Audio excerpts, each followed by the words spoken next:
மாதா பிதா யுவதயஸ் தனயா விபூதிஸ் சர்வம் யதேவ நியமேன மதன்வயானாம் ஆத்யஜனக் குலபதேர் வகுளாபிராமம் ஸ்ரீமத் ததங்கிரியுகலம் பிரணமாமி மூர்த்னா. இன்று நம்மாழ்வார் திருநட்சத்திரம், நரசிம்ம ஜெயந்தி, காஞ்சி வரதராஜ பெருமாள் கருட சேவை. என்னே இந்நாள் வைகாசி விசாகம் பெற்ற பேறு, இதைத்தான் மணவாள மாமுனிகள் உண்டோ வைகாசி விசாகத்துக்கு ஒரு நாள் என்று தன்னுடைய உபதேசரத்ன மாலையில் கூறுகிறார். இதற்கு முந்தைய வீடியோக்களில் நரசிம்ம ஜெயந்தியை பற்றியும் காஞ்சி கருட சேவையை பற்றியும் விவரித்திருந்தோம். காரியார் அவரின் மனைவி உடையநங்கையார் என்ற உயர்ந்த பக்தர்களுக்கு வைகாசி விசாகத்தன்று திருக்குருகூரில் நம்மாழ்வார் பிறந்தார். குருகூர் என்றால் நாரைகள் நிறைய வாழும் ஊர் என்று பெயர். இப்பொழுது அந்த ஊர் ஆழ்வார் திருநகரி என்று அழைக்கப்படுகிறது. குழந்தை பிறந்தது முதல் சாப்பிடாமல் அழாமல் இருப்பதைக் கண்டு மனம் வருந்தினார்கள் பெற்றோர்கள். அவர்கள் திருநகரியில் உள்ள ஆதிப்பிரான் கோவிலில் வந்து குழந்தையை பெருமாளிடம் கிடத்தி பிரார்த்தித்தார்கள். அதுவரை அசையாதிருந்த குழந்தை அங்கே இருந்த புளிய மரத்தடிக்கு தவழ்ந்து சென்று அந்த மரத்தில் உள்ள ஒரு பொந்தில் உட்கார்ந்து கொண்டது. மற்ற குழந்தைகளை விட மாறுபட்டு இருந்த காரணத்தினால் இவரை மாறன் என்று பெயரிட்டழைத்தனர். குழந்தை 16 வருடங்கள் அந்த பொந்திலேயே அமர்ந்திருந்தது. ஒரு குழந்தை வயிற்றில் இருக்கும் வரை அதற்கு முற்பிறவி நினைவு இருக்குமாம். பூமியில் பிறந்தவுடன் சடம் என்ற வாயு குழந்தையை சூழ்ந்து கொள்வதால் பூர்வ பிறவியின் வாசனை அற்றுப்போய்விடுகிறது. இந்த உலகில் உள்ள மாயையால் கவரப்படுகிறோம். ஆனால் நம்மாழ்வார் பிறந்தவுடன் அவரை சடம் என்ற வாயு நெருங்க முடியவில்லை. அதனால்தான் அவர் பிறந்தவுடன் அழவில்லை. தடம் என்னும் வாயுவை முறித்ததினால்தான் அவருக்கு சடகோபன் என்னும் பெயரும் உண்டாயிற்று. திருமாலின் திருப்பாதங்களாகவே நம்மாழ்வார் கருதப்பட்டார். ஆனால்தான் கோயில்களில் நமக்கு சடாரி வைக்கிறார்கள். வைணவத்தில் ஆச்சாரியர்களுக்கே மிகவும் மதிப்பு அதிகம். மரபுப்படி திருமாலே முதல் ஆச்சாரியார், அந்த திருமகள் 2ஆம் ஆச்சாரியார், பரமபத்தில் இருக்கக்கூடிய சேனை முதலியார் 3ஆம் ஆச்சாரியார். சேனை முதலியாரின் அம்சமாக பிறந்த நம்மாழ்வாரை மதர்கவியாழ்வார் தன் குருவாக ஏற்றுக்கொண்டு அவருக்கு தொண்டு செய்து வந்தார் வாழ்நாள் முழுவதும். மதர்கவியாழ்வார் பெருமாள் மேல் ஒரு பாசுரங்கள் கூட இயற்றவில்லை. அவர் இயற்றிய பாசுரங்கள் அனைத்தும் நம்மாழ்வார் மேல்தான். நம்மாழ்வார் பாசுரங்களை இவர் பாட பாட இது யாருடைய பாசுரங்கள் எல்லோரும் கேட்க நம் ஆழ்வாரின் பாசுரங்கள் தான் என்று இவர் கூறியதால் இவருக்கு நம்மாழ்வார் என்று பெயர் வந்ததாகவும் கூறுகிறார்கள். நம்மாழ்வாருக்கு மாறன், சடகோபன், பராங்குசன், வகுளாபரணன், குருகூர் நம்பி, குருகை பிரான், திருநாவீருடைய பிரான், தென்னரங்கன் பொன்னடி என்று பல பெயர்கள் உண்டு. காரிமாறன் என்று தந்தை பெயருடன் கூடிய பெயரும் உள்ளது. பக்தி என்னும் அங்குசத்தால் பெருமாளை வசப்படுத்தியதாலும் அவருக்கு மங்களாசாசனம் செய்ததினாலும் பராங்குசன் என்றழைக்கப்பட்டார்.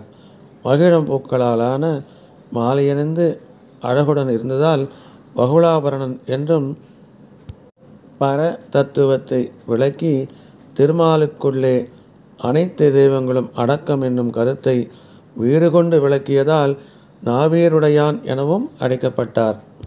நம்மாழ்வார் திருவிருத்தம், திருவாசிரியம், பெரிய திருவந்தாதி, திருவாய்மொழி என்று 4 திருமறைகளை அருளினார். இவைகளை மதர்கவியாழ்வார் ஓலையில் எழுதினார்.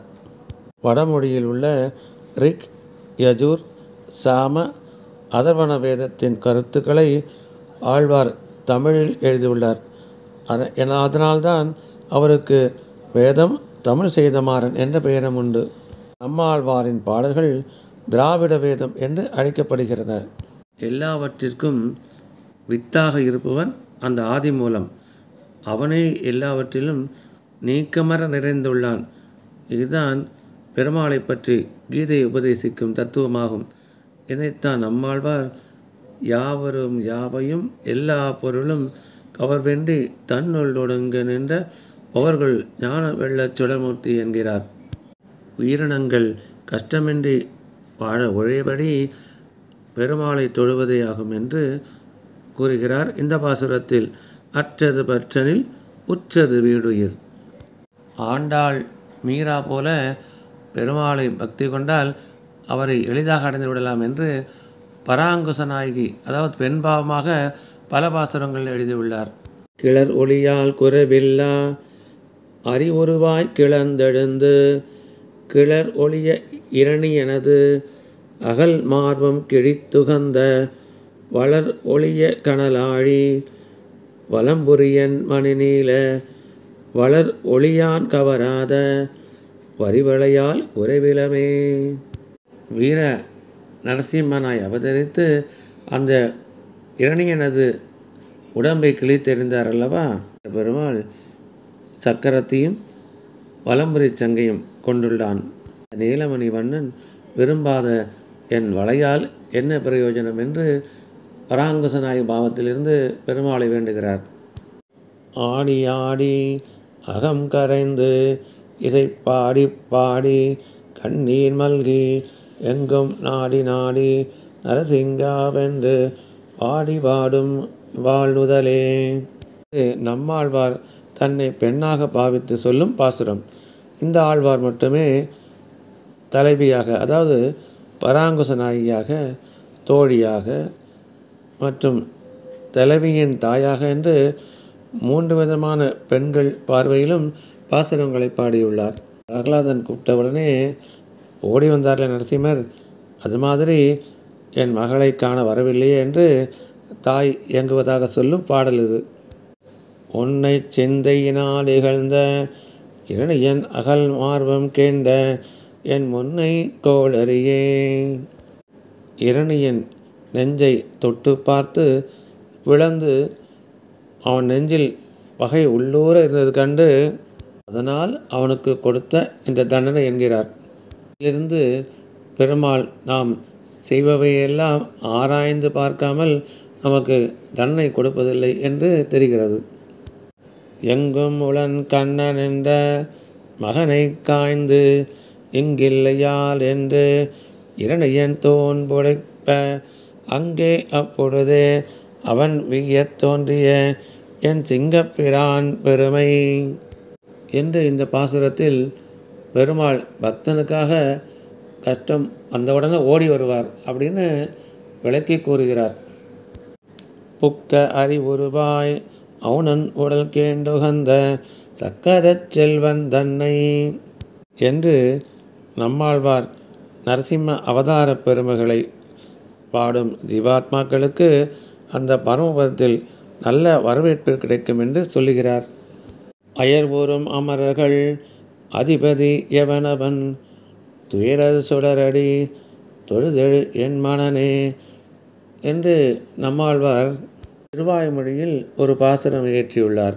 இதில் அமரர்கள் அதிபதி என்பது காஞ்சி வரதராஜனையே குறிக்கும் என்பது ஆச்சாரியர்களின் சித்தம்.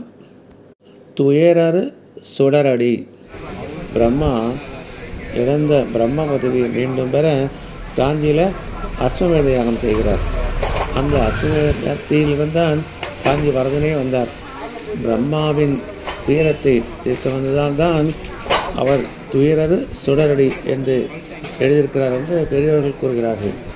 வைகாசி நன்னாளில் நம்மாழ்வார் அவதாரத்தையும் நரசிம்ம ஜெயந்தியான என்று நரசிம்மர் மேல் அவர் இயற்றிய சில பாசுரங்களையும் வரதராஜ பெருமாள் கருண சேவையான என்று அவர் வரதனை போற்றிய பாசுரத்தையும் அனுபவித்தோம். நம்மாழ்வார் திருவடிகளே சரணம். ஆன திருவிருத்தம் 100 மருளினான் வாழியே, ஆசிரியம் 7 பாட்டளித்த பிரான் வாழியே, ஈனமர அந்தாதி 87 வாழியே, இலகு திருவாய்மொழி 1102 வாழியே. வானணியும் மாமாடக் குருகமன்னன் வாழியே. வைகாசி விசாகத்தில் வந்துதித்தான் வாழியே. சேனியர்கோன் அவதாரம் செய்த வள்ளல் வாழியே. திருக்குறகைச் சடகோபன் திருவடிகள் வாழியே. ஓம் நமோ ராமானுஜாய நமக.